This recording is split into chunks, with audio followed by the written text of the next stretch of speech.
ondas sonoras. Nós já vimos na aula anterior que o som é constituído por um conjunto de ondas mecânicas. Consequentemente, ele não se propaga no vácuo, uma vez que para existir a propagação é necessário ter a presença de moléculas para que a informação possa ser transmitida. Isso a gente pode verificar nesse experimento. Aqui existe um recipiente vedado, onde no interior tem uma campainha. Ao ligar a campainha, ouvimos o som produzido por ela. A coisa começa a ficar interessante quando se retira o ar do recipiente, criando praticamente uma região de vácuo.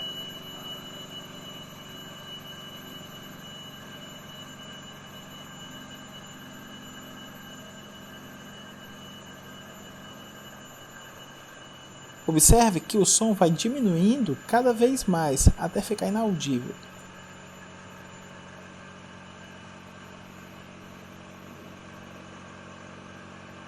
Aqui do lado, nós podemos ver a presença de uma bexiga que estava inicialmente vazia e depois ela começou a encher.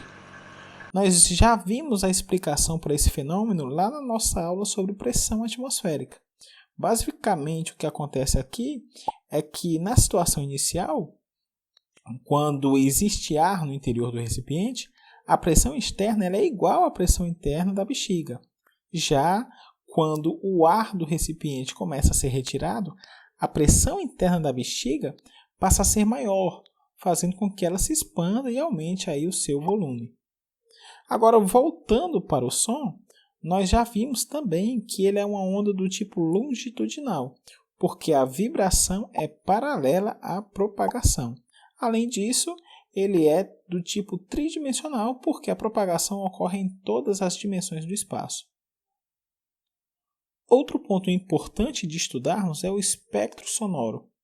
Isso porque o ouvido humano ele consegue captar apenas o intervalo de frequências, que vai de 20 Hz até 20.000 Hz, ou 20 kHz, também podemos chamar assim. Os sons que possuem frequência abaixo de 20 Hz são chamados de infrassom, e os que estão acima de 20 kHz são chamados de ultrassom. Aquele exame chamado de ultrassom que é feito nas grávidas, ele usa um aparelhinho que fica emitindo sons nessa frequência aqui, ó. Portanto, inaudíveis para o ser humano. Ultrassom e infrassom a gente não escuta. Quem vai conseguir escutar isso daí é cachorro, que consegue ouvir de 15 Hz a 50 kHz. Portanto, consegue pegar toda essa faixa aqui, ó. Os morcegos também. Digo mais, morcego ele detecta frequência que vai de 1 a 120 kHz, é algo assim inacreditável, entre outros. Mas, para matar a curiosidade de vocês, eu trouxe aqui um teste de frequência. Ele vai emitir um som que vai de 20 Hz até 20 kHz. E aí você vai poder verificar que para frequências menores que este valor e maiores do que esse, você não vai conseguir escutar. Acompanhe.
O legal desse experimento é que ele vai nos ajudar a compreender o próximo assunto.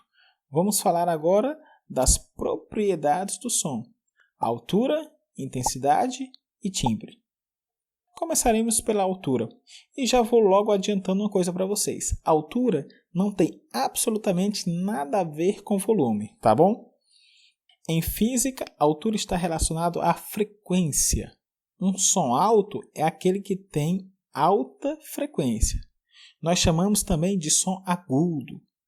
Já um som baixo é aquele que tem baixa frequência, é um som grave. Então, quando a gente fala, por exemplo, que um determinado cantor ele canta muito alto, é porque ele pega notas muito agudas. Já quando o cantor canta muito baixo, é porque ele pega notas mais graves. Observe nessa simulação.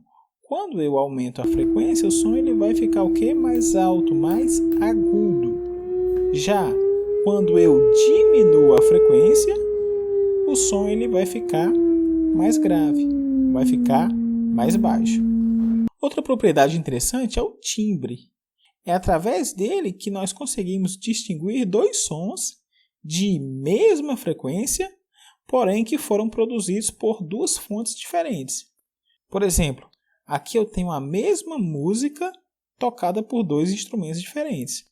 São as mesmas notas musicais, a mesma frequência, mas ainda assim nós conseguimos distinguir cada um dos instrumentos, porque eles possuem características sonoras diferentes. Observe.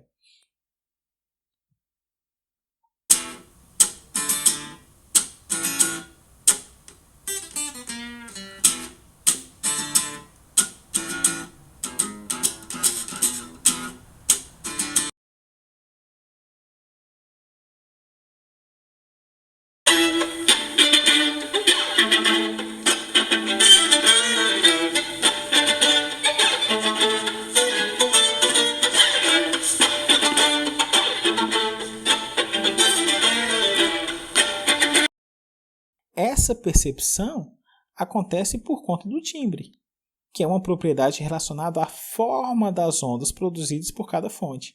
Por sinal, nós conseguimos verificar aqui que de fato o formato delas é bem diferente. Para finalizar, eu vou falar agora da intensidade sonora. É nesse momento aqui que vai entrar o tal do volume. A intensidade sonora ela está relacionada à quantidade de energia da onda sonora que atravessa uma determinada área em um certo intervalo de tempo. Essa característica do som está relacionada com o seu volume. Então, quando eu quero aumentar o volume de um som, o que eu faço? Eu aumento a sua intensidade, torno ele mais intenso. A energia por área da onda sonora ela aumenta. Em contrapartida, quando eu quero diminuir o volume de um som, o que eu vou fazer? Eu diminuo a sua intensidade. Em termos matemáticos, nós podemos escrever a intensidade da seguinte forma.